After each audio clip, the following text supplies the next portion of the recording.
आज हम जिस टॉपिक के बारे में बात कर रहे हैं वो है इरेक्टाइल डिस्फंक्शन। बहुत वीडियोस इसके बारे में बनाए हैं, लेकिन ये वीडियो थोड़ा डिफरेंट है। इसमें हम कोई भी किसी तरह की साइंटिफिक बात नहीं करेंगे कि ईडी होता है, सबको पता है, इतने वीडियोस बन चुके हैं, आर्टेरियोजेनिक, वीनोजेनिक, साइकोजेनिक, या इस तरह की भी बात नहीं करेंगे कि ये खा लो, आप कोकोनट ऑयल लगा लो, लहसुन खा लो, कॉफी पी लो तो उससे ईडी ठीक हो जाता है। क्योंकि जिनको ये है और वो करके देख चुके हैं तो उन्होंने देखा होगा, महसूस किया होगा कि ऐसे नहीं होता ठीक कि आप लहसुन खा लेंगे तो बहुत ज़्यादा सेक्स कर लेंगे, कि कॉफ़ी पी लेंगे तो बहुत ज़्यादा सेक्स कर लेंगे। ठीक है, वो कुछ फ़ायदेमंद हो सकते हैं सेहत के लिए, लेकिन ऐसा नहीं है कि आप ये इस तरह की बात है कि एक सेब खा के आप बहुत बलवान बन जाओगे, सबको पीट लोगे, ऐसा नहीं होता। तो हम आज ईडी के बारे में कोई साइंटिफिक टर्म ना यूज करके अपने एक्सपीरियंस से जो मैंने देखा है उस तरह की बात आपको बताऊंगा कि किस तरह से ईडी के पेशेंट्स आते हैं और कौन से पेशेंट्स ज़्यादातर ईडी से प्रभावित होते हैं और उनका किस किस तरह से वो उस प्रॉब्लम से निकल सकते हैं। ये वीडियो बहुत इंटरेस्टिंग होगा। आपने ऐसा वीडियो इतनी सरल भाषा में कभी नहीं सुना होगा और आप इससे रिलेट कर पाएंगे। आपको लगेगा कि ये बिल्कुल हमारी ही प्रॉब्लम है, या मैं इससे, अगर आप ईडी से प्रभावित है तो मेरे साथ भी यही प्रॉब्लम है और मेरे को उसका सही रास्ता मैं दिखा दूंगा।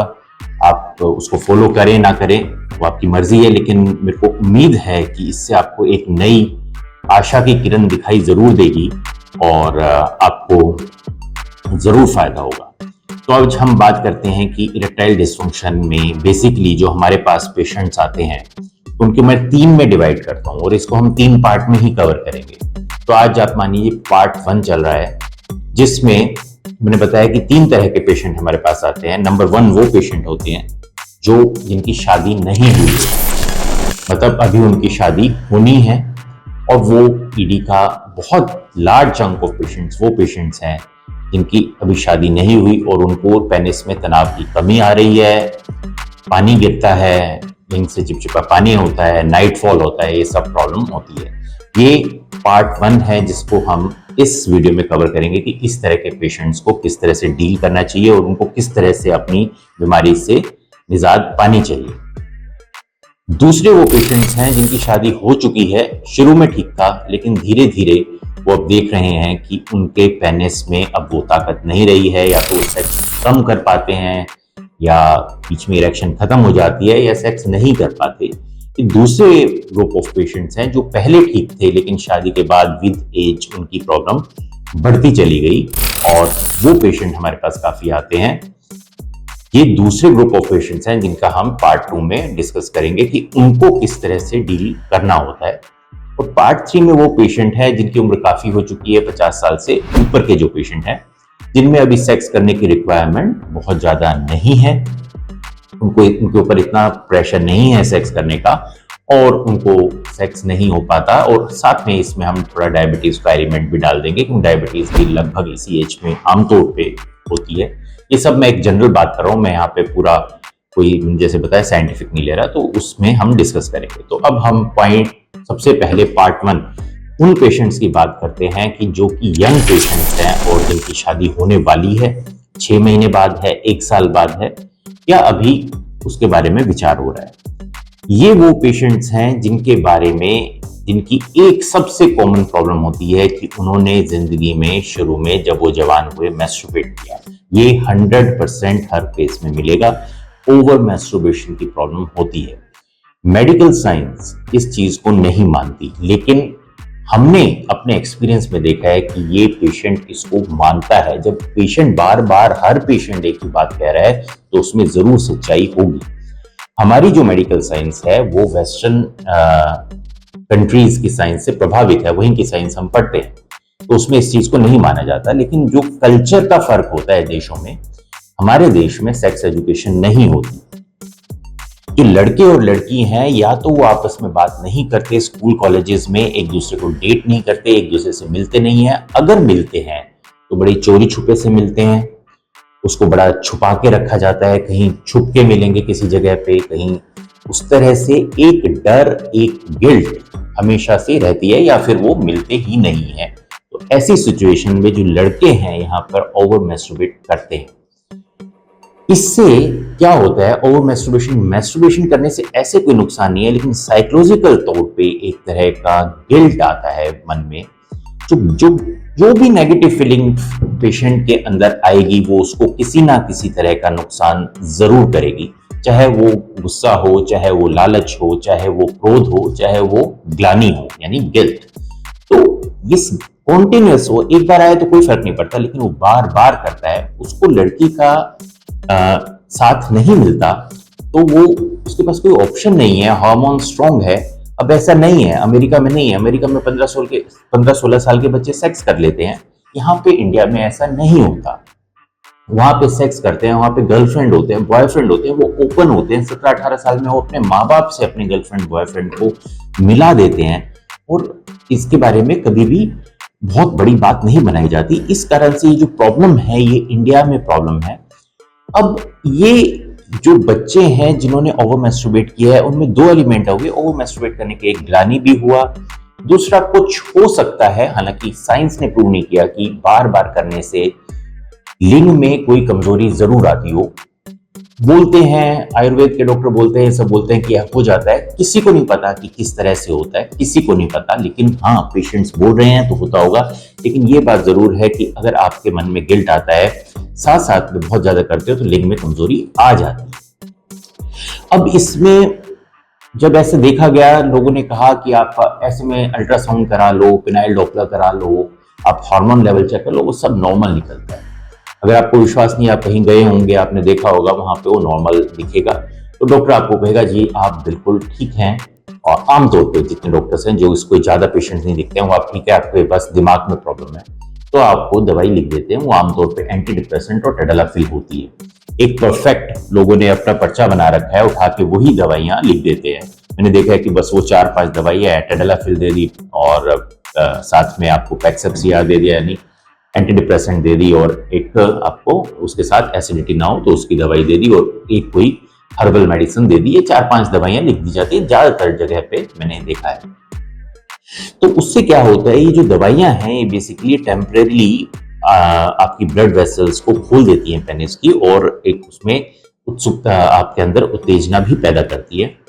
लेकिन जब इनका असर जाता है तो वो दोबारा से पेशेंट उसी सिचुएशन में आ जाता है। तो ये जो यंग पेशेंट्स है, अब आप बताइए, जो 18 साल का या 19 साल का या चलो 22 साल का लड़का है, या शादी से पहले कोई आया है, वो कब तक ये दवाई खाएगा? ये टेम्परेरी होती है हमेशा। कुछ सेंटर्स पे जो ये कहते हैं कि हम आपको ऐसा इलाज दे देंगे कि आप 3 महीने तक ये दवाई खाओ फिर ठीक हो जाओगे, उसमें वो लगातार 3 महीने तक पेशेंट को बिना बताए इस तरह की मेडिसिन दे देते हैं। पेशेंट को शुरू में बड़ा अच्छा रिस्पॉन्स आता है, 1 महीने तो बहुत अच्छा रिस्पॉन्स आता है, लेकिन बाद में क्योंकि ओवरडोज हो जाती है मेडिसिन की, तो उनको रिस्पॉन्स आना बंद हो जाता है। तो फिर इस कारण से वो रिस्पॉन्ड नहीं कर पाते, और 3-3 महीने के बाद वो किसी भी मेडिसिन से, बहुत हाई डोज में वियाग्रा से भी रिस्पॉन्ड नहीं कर पाते। तो ऐसे पेशेंट्स को करेक्ट करने का क्या तरीका है, या ये पेशेंट्स अपने को कैसे करेक्ट करेंगे, और इसमें हम थोड़ी सी डिस्कस ये भी करेंगे कि हेल्दी लाइफस्टाइल का क्या रोल है। और ये है, तो अगर ऐसे पेशेंट्स हमारे पास आते हैं, तो सबसे पहले, अगर आप आने से पहले आप एक्सरसाइज करें। देखिए, एक्सरसाइज करने से, मान लो कोई हार्ट का पेशेंट है, उसको हार्ट अटैक आने वाला है, आप उसे कहोगे ये एक्सरसाइज करेंगे, तो वो पहले ही आ जाएगा हार्ट अटैक। तो सीबीआरडी में इसी कारण से एक्सरसाइज का बहुत ज्यादा रोल नहीं होता, फिनाइल एक्सरसाइज का या जो भी अपने फिनाइल रिहेबिलिटेशन का है, वो कुछ नहीं होगा। लेकिन अगर आप उसको सही तरीके से करें, और अभी आपकी बीमारी नई नई शुरू हुई है, आप एक्सरसाइज करेंगे, तो उससे क्या होता है, ब्लड फ्लो बढ़ता है, ब्लड वेसल्स का साइज बढ़ता है, तो वो ईडी में ऐसी यंग पेशेंट्स में जो जवान है उनमें उससे मदद मिलती है।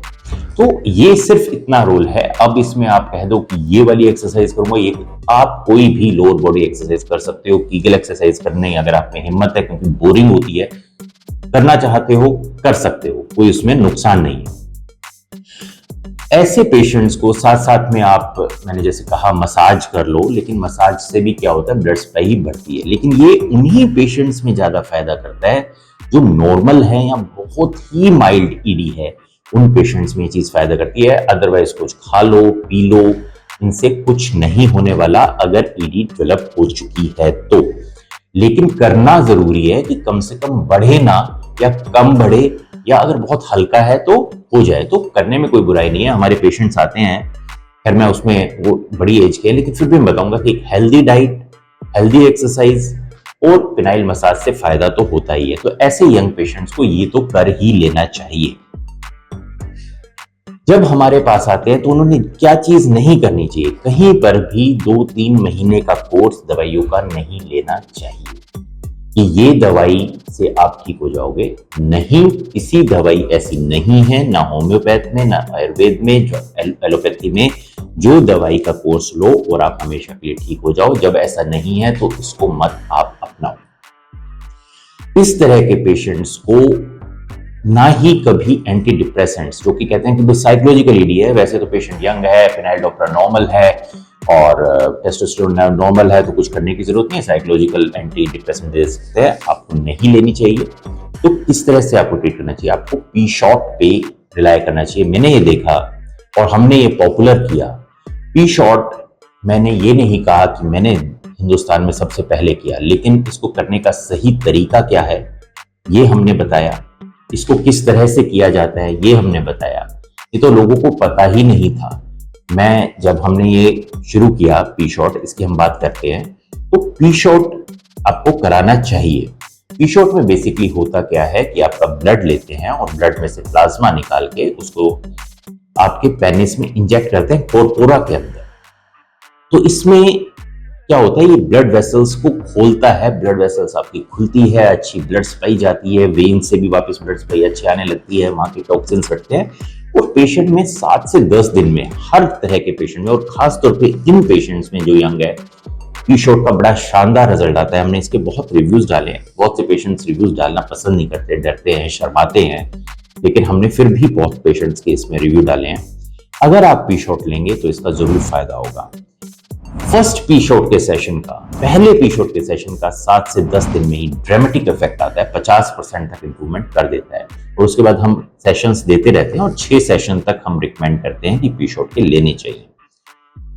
हालांकि उसके बाद भी आप इसको, अगर आपको ऐसा लगता है कि आप 6 मंथली या ईयरली मेंटेनेंस डोज पे ले सकते हो। ये बहुत शानदार थेरेपी है, फायदा कोई साइड इफेक्ट नहीं, नेचुरल इरेक्शन आता है, किसी तरह की आपकी डिपेंडेंस नहीं होती, आपकी हेल्दी लाइफस्टाइल होता है और बहुत से लोगों में ये हमेशा के लिए फायदा कर देता है।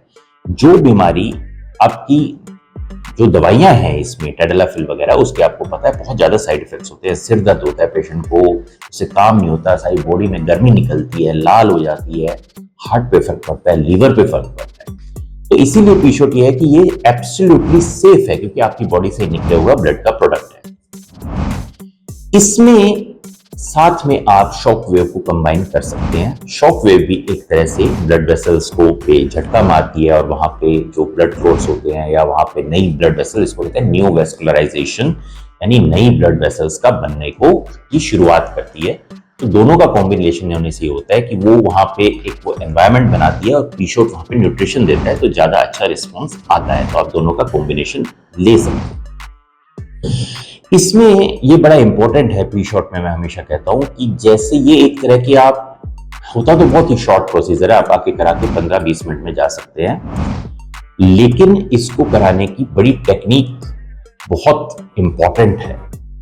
ये ब्लाइंड प्रोसीजर है, इसको समझिए। कहीं पर भी ऐसा नहीं कि आप कहीं पर भी पी शॉट कराएंगे और वो पी शॉट बड़े आराम से हो जाएगा।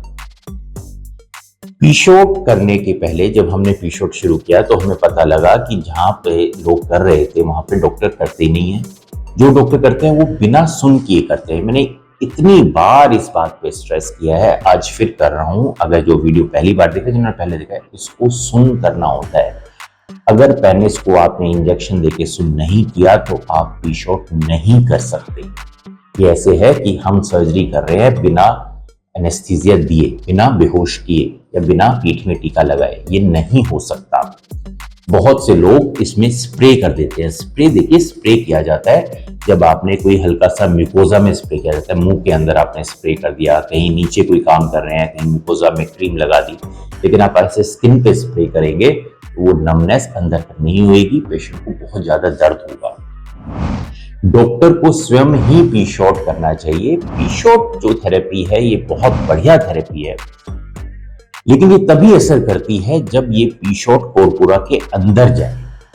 तो ये जो डॉक्टर है उसी को समझ में आएगा। अब चाहे आप टेक्नीशियन है जो कि अनक्वालिफाइड आदमी है, वो 1000 भी कर ले तब भी वो गलत ही करेगा। इसको करने का, जैसे कोई सर्जरी है, तो अगर मान लो हमारे साथ टेक्नीशियन सर्जरी करता है, आप हमारे साथ जो हम पेनाइल इम्प्लांट करते हैं, पेनाइल मेरे साथ टेक्नीशियन करता है, तो फिर मैं कह दूंगा इस टेक्नीशियन ने तो 1000 मेरे साथ करा रखे, कल से यही करेगा, तो आप क्या करवाएंगे? तो फिर आप पी शॉट ऐसा क्यों करवाते हैं? पी शॉट हमेशा सर्जन को खुद करना चाहिए। अगर पी शॉट सर्जन नहीं करता तो आपकी wastage of time, money and energy है। पी शॉट और शॉक वेव का कॉम्बिनेशन इन तरह के पेशेंट्स के लिए जो कि यंग हैं बेस्ट है। अगर आपको इससे 2-3 सेशन में ही अच्छा रिस्पॉन्स आता है तो आप 6 सेशन ले और आराम से शादी कराएं और आपको कोई दिक्कत नहीं आएगी। अगर आपको इससे रिस्पॉन्स नहीं आता, जो कि रेयर ऑफ द रेयरेस्ट है, मतलब बहुत रेयर चांस है कि आपको पी शॉट से रिस्पॉन्स ना आए, उसमें वो तब रिस्पॉन्स नहीं आता है जब आपको साथ एंजाइटी का एलिमेंट बहुत ज्यादा होता है, बहुत ज्यादा आपके अंदर डर या डिप्रेशन होती है, घबराहट या डिप्रेशन या दोनों का कॉम्बिनेशन, तब पी शॉट का असर आना मुश्किल हो जाता है। या आपके ऊपर बहुत ज्यादा प्रेशर है, या आपने शादी कर ली और नई नई शादी है और आप बीवी का आपके ऊपर बहुत ज्यादा प्रेशर है सेक्स करने का, तब इसका रिस्पॉन्स नहीं आता है। ऐसे केसेस में हमको पिनाइल इम्प्लांट पे जाना चाहिए। पिनाइल इम्प्लांट के बारे में हमने पहले भी वीडियोस बनाए हैं, इंडियन होता है, अमेरिकन होता है, कोई ज्यादा कंफ्यूज होने की जरूरत नहीं है। आप इंडियन पिनाइल इम्प्लांट को बिना बेधड़क चूज कर सकते हैं, बहुत अच्छा इम्प्लांट है। अब हम पहुंच चुके हैं कि वो पेशेंट्स जिनको मैंने बताया पी शॉट से, शॉक वेव से पेशेंट ठीक हो ही जाते हैं, लेकिन जो पेशेंट जिनमें डिप्रेशन आ गया, एंजाइटी आ गई, या शादी होगी या शादी के बाद लड़ाई होगी, बीवी बहुत ज्यादा प्रेशर देती है, ऐसे पेशेंट्स पर जब हम पिनाइल इम्प्लांट करते हैं तो फिर वो उनका क्या इश्यू होता है कि पिनाइल इम्प्लांट करने के वक्त 2 सिचुएशन आ सकती है। नंबर 1, हमने पिनाइल इम्प्लांट किया, पेशेंट को बहुत ज्यादा प्रॉब्लम नहीं थी, इरेक्शन आती थी लेकिन थोड़ी कमजोर आती थी, वो कराना चाहता था, दवाइयां नहीं लेना चाहता था, तो उसकी पिनाइल इम्प्लांट के फौरन बाद इरेक्शन आने लग जाएगी और उसके पेनिस का साइज वैसा ही हो जाएगा जब वो अकेले में मैस्टरबेट करता था। दूसरी सिचुएशन ये होती है कि अगर हमने पिनाइल इम्प्लांट इन पेशेंट में किया तो पिनाइल इम्प्लांट करने के बाद पेशेंट की खुद की इरेक्शन ना आए और सिर्फ पिनाइल इम्प्लांट के कारण ही पेनिस का साइज रहे और पिनाइल इम्प्लांट से ही पेशेंट सेक्स करे। तो इसमें क्या होगा कि जब आप सेक्स करने लगेंगे तो शुरू में आपको लगेगा कि यार मेरा पेनिस का साइज सेक्स करते वक्त छोटा है एज कंपेयर टू, क्योंकि आपकी खुद की इरेक्शन नहीं आ रही, खासतौर पे ग्लैंस पेनिस में जिसमें इम्प्लांट नहीं होता, तो आपको इतना अच्छा नहीं लगेगा। लेकिन जब भी आप सेक्स करेंगे, आप सेक्स कर पाएंगे और आप सेक्स को एंजॉय करने लगेंगे। ऐसे मोमेंट्स में हमें ना कॉल करके कि डॉक्टर साहब मैंने तो अभी पिनाइल इम्प्लांट कराया, इरेक्शन कब आएगी, इरेक्शन कब आएगी, क्योंकि उससे एंजाइटी, घबराहट शुरू होती है, उसको करने की जरूरत नहीं है। ऐसे मोमेंट में आपने वेट करना है, और जो ये यंग पेशेंट है जिनमें और कोई पैथोलॉजिकल कंडीशन नहीं है, यानी कोई और बीमारी नहीं है, वो जो पिनाइल इम्प्लांट के साथ सेक्स करने लगते हैं, धीरे धीरे चाहे 1 महीने में, चाहे 2 महीने में, 6 महीने में, 1 साल में उनकी खुद की इरेक्शन आने लगती है। बच्चे तो उनको हो ही जाते हैं, उसमें कोई इशू नहीं है अगर उनका सीमन नॉर्मल है। तो ये पेशेंट्स वो हैं जिनमें पिनाइल इम्प्लांट के बाद इरेक्शन आएगी और थोड़ी लेट आएगी, लेकिन आएगी जरूर, और उनका फिर पेनिस उसी साइज का हो जाएगा जितना नॉर्मल था। अब हमने आपको तीनों उन पेशेंट्स के सारी बातें बता दी जो कि यंग पेशेंट शादी से पहले या जस्ट शादी के बाद हमारे पास आए, उनका किस तरह से इलाज होता है। तो अगर ये सिंपल इतना इलाज है तो आप पूछेंगे कितने % लोगों का इलाज हो सकता है, तो मैं आज आपको बता देना चाहता हूं कि 100% लोगों का इलाज किया जा सकता है। दिक्कत कहां होती है? आदमियों के, लोगों के, बच्चों के जो इससे सफर करते हैं उनके दिमाग में दिक्कत है, सर्जरी से डरते हैं, घर पे बताना नहीं चाहते हैं, शादी के लिए हाँ कर देते हैं घर के प्रेशर से, लेकिन फिर घबरा जाते हैं, या हमेशा इस थॉट प्रोसेस में बहुत से मिस इन्फॉर्मेशन की, यहां से दवाई खा ली, वहां से दवाई खा ली, इस डॉक्टर के चले जाओ, जो कि इस तरह की दवाइयां इन्हीं लोगों को बिना बात में घबरा के डरा के दवाइयों के कोर्सेज बेचते रहते हैं। ये लोग इधर से उधर भटकते रहते हैं। अगर वो क्लैरिटी ऑफ थॉट सोचें कि मैंने ठीक होना है, तो हम उनको 100% ठीक कर सकते हैं, इसमें कोई दिक्कत नहीं है। लेकिन क्या होता है कि एक तरह का डर होता है कि नहीं इम्प्लांट से कुछ ये तो नहीं हो जाएगा, या पीशोट कराऊंगा तो कुछ नहीं। पीशोट लोग कराने में इंटरेस्टेड होते हैं, मैंने देखा है सॉफ्टवेयर, उससे उनको भी दिक्कत नहीं होती और करा भी लेना चाहिए, सेफ है।